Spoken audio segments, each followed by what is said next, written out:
جی، آج ہماری پہلی کلاس بی ٹی ایچ کی فرسٹ کلاس ہم لینے جا رہے ہیں Jesus cares U G S C Y Bible college کے لیے پلیٹ فارم سے۔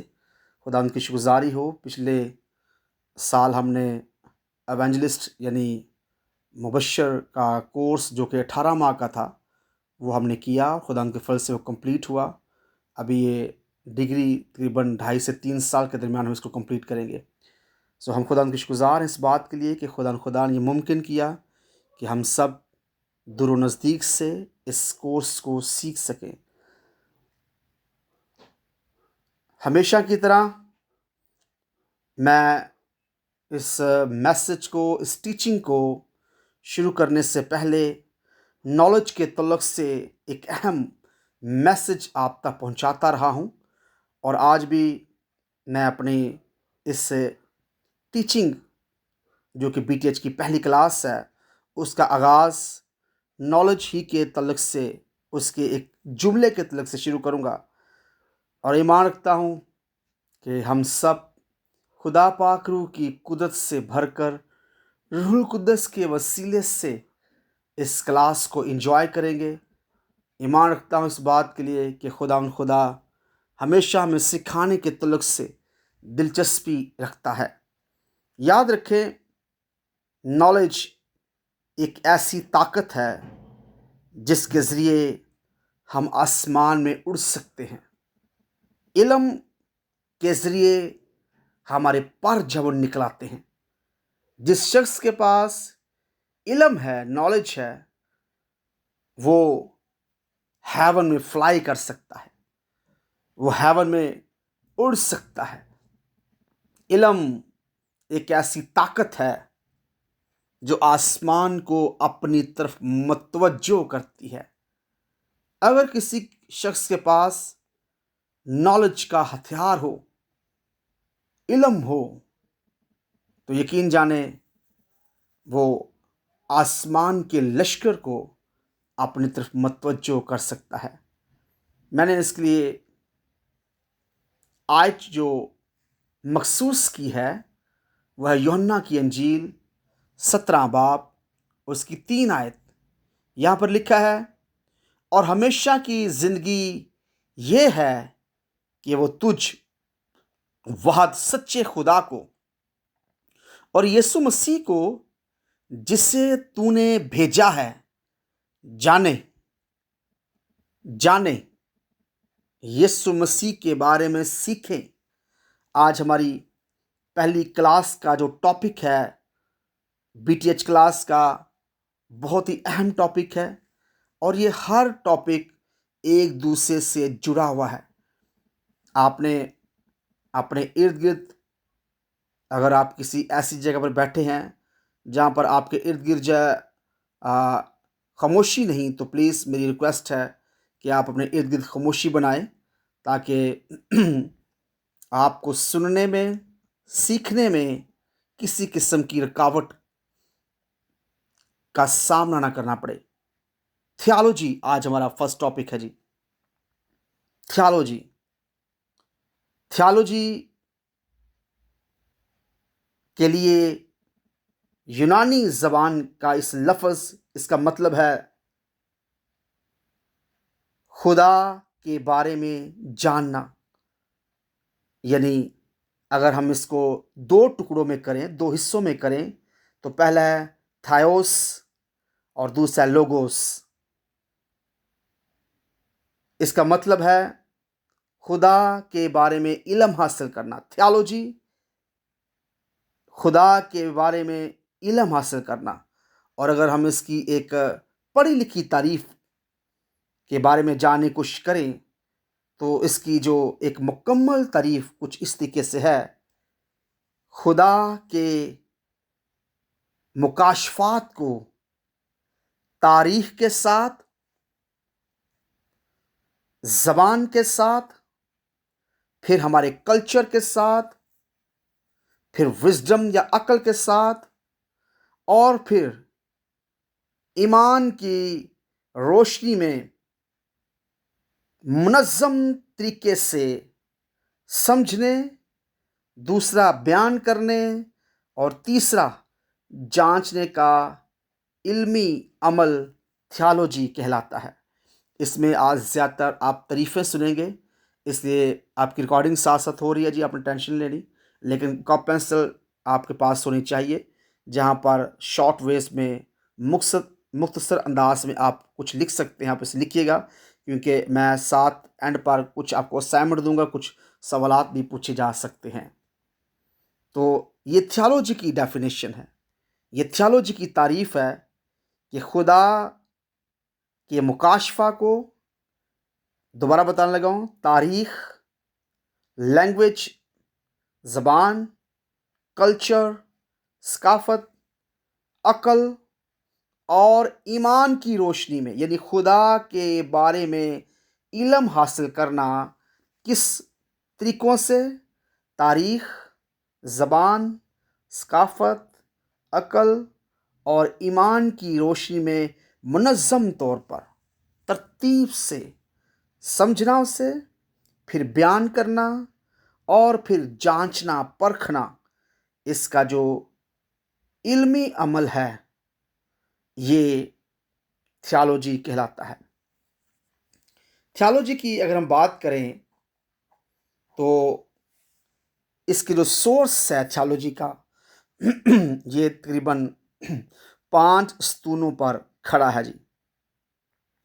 پہلا ستون ہے مکاشفہ، ایسا مکاشفہ جس کی آگے 2 شاخیں نکلتی ہیں۔ پہلی شاخ ہے جنرل ریویلیشن مکاشفہ کہتے ہیں، اور دوسرا ہے جی اسپیشل ریویلیشن۔ اگر ہم اسپیشل ریویلیشن کی بات کریں تو اسپیشل ریویلیشن سے مراد ایسا مکاشفہ ہے جس میں خدا خاص واضح طور پر نجات کے تعلق سے اور تاریخ کے طریقوں کے ذریعے اپنے لوگوں سے کلام کرتا ہے، اور ایسے طریقے خاص کر جو عام حکمت سے پرے یا فطرت سے انہیں حاصل کرنا ناممکن ہے۔ یہ اسپیشل ریویلیشن کی تعریف میں نے آپ کو بتائی ہے۔ ہمیشہ یاد رکھیے گا کہ تھیالوجی خدا کے بولنے کے ذریعے شروع ہوتی ہے۔ یہ انسان کے اندازے لگانے سے اس کا کوئی تعلق نہیں، یا انسان اس کے بارے میں کوئی قیاس آرائی کرے۔ آج پہلی کلاس ہے، اس لیے میں اس کو آہستہ آہستہ، اور پھر جب کلاسز بڑھتی جائیں گی تو تھوڑی سی میں سپیڈ بڑھاؤں گا، لیکن آج فرسٹ کلاس ہے تو اس لیے میں اس کو آہستہ آہستہ جب بول رہا ہوں، تاکہ آپ کو سمجھنے میں، جو نئے لوگ ہیں ان کو میرا لہجہ سمجھنے میں، جب وہ کسی قسم کی یا جو بولنے کا طریقہ کار ہے اس میں کسی قسم کی پریشانی نہ، اس لیے آج فرسٹ کلاس میں آہستہ آہستہ بولوں گا، آپ اسے غور سے سنتے جائیے گا۔ میں نے کہا تھیالوجی خدا کے بولنے کے ذریعے شروع ہوتی ہے۔ جہاں پر خدا بولتا ہے یا خدا بولنا شروع کر دیتا ہے وہ تھیالوجی ہے، اور اس میں کسی انسان کا اندازہ لگانا اس میں شامل نہیں ہے۔ اسپیشل ریویلیشن میں نے آپ کے ساتھ اس کی ڈیفینیشن شیئر کی ہے۔ عقل سے اور فطرت سے نجات اور تاریخی طریقوں سے خدا کلام کرے، وہ اسپیشل ریویلیشن ہے۔ اگر ہم جنرل ریویلیشن کی بات کریں تو یہ وہ طریقہ ہے جس کے ذریعے خدا عام ذرائع پہلے عقل اور فطرت کو پیچھے کیا گیا ہے، اب جنرل ریویلیشن میں عام ذرائع ہیں۔ عام ذرائع کو لے کر خدا اپنی ذات اور صفات کو ظاہر کرتا ہے، اور اس کو کرنے کا مقصد کیا ہے جی؟ تاکہ ہر انسان ہر وقت اور ہر جگہ خدا کے وجود